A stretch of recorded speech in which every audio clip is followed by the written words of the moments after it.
I'm going to be discussing how to prepare yourself for an interview. Two important things to consider are your knowledge about the company and your resume. As far as your resume is concerned, include up-to-date experience, contact information, activities if they relate to the job, as well as education. The purpose of your resume is to provide basic information about yourself to companies in order to get an interview. For the actual interview, you should know the company's mission statement as well as their purpose and goals. You should also be familiar with the qualifications and expectations associated with the job.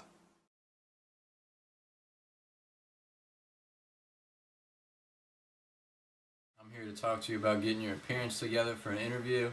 Now ladies, this segment may not be specifically meant for you. I can't even imagine all the things that a woman has to do to make herself look pretty for an interview, but there might be some good tips here. The last thing you want to do is show up to an interview with your beard looking a mess. We want to be clean shaven or at least shaped up to show that this is important to us and we're well groomed. When picking out your outfit for the interview, make sure you pick clothes that fit. All too often I see people wearing suits that are just baggy and clunky on them. It just looks terrible. Also, don't wear any colors that are too bold or out there. Make sure your outfit is just a little bit reserved. The third thing we want to remember when getting ready for an interview is we need to show our attention to detail by little small things as part of our outfit.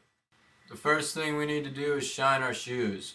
Please shine your shoes. I can't stress that enough and how many people overlook this. We know as a society that fresh kicks are essential to having an overall strong appearance. And it shows attention to detail, and I cannot stress it enough. If any of you had Heberlin for business management, you know that she won't hire someone who doesn't have shine shoes. Something to think about. The next thing we want to do is make sure our tie is an appropriate length. The tip of the tie should be touching the top of the belt. We don't want it to be too short or too long.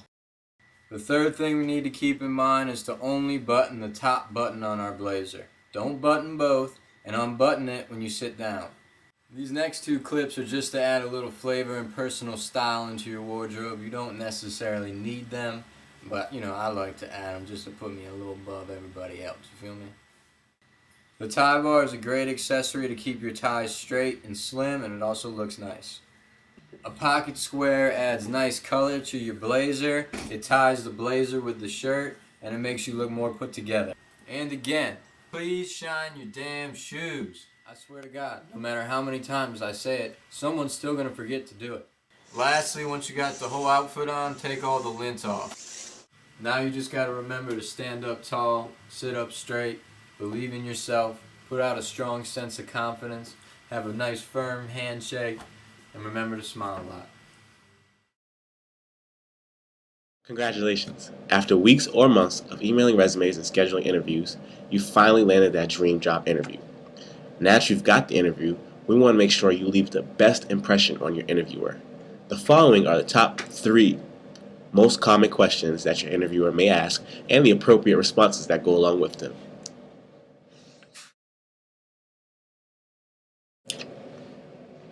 Yes. What is your dream job?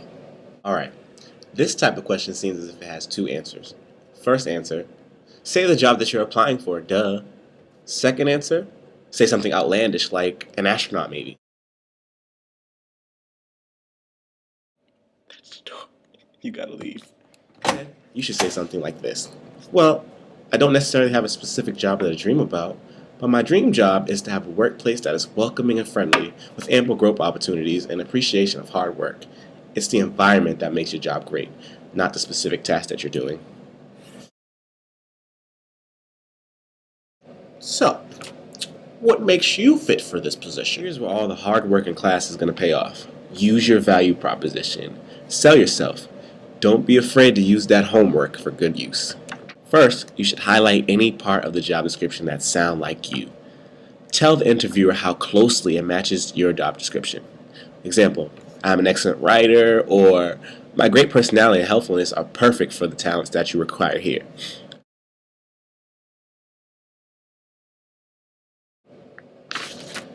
tell me, what's your biggest weakness?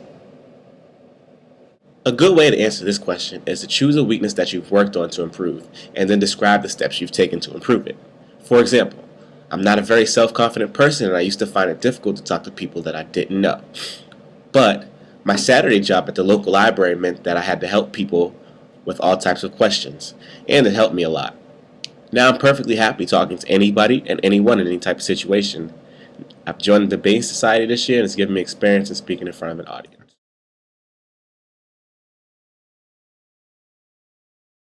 In the interview process, employers are seeking to assess your background and character to see if you would match the values of that organization's culture. A prepared candidate must anticipate the interviewer to ask certain questions. Most common are those pertaining to relevant job experience, involvement in extracurriculars, knowledge about the firm, and probing questions that show your strengths and weaknesses. It is important to be ready to answer these questions with clarity. In the interview, you should also be mindful of body language. It's best to sit up straight, maintain good eye contact, and illustrate some responses with hand gestures. Be sure to smile and have confidence that you're the right fit for the job. Experienced interviewers can pick up on fare like sharks sensing blood.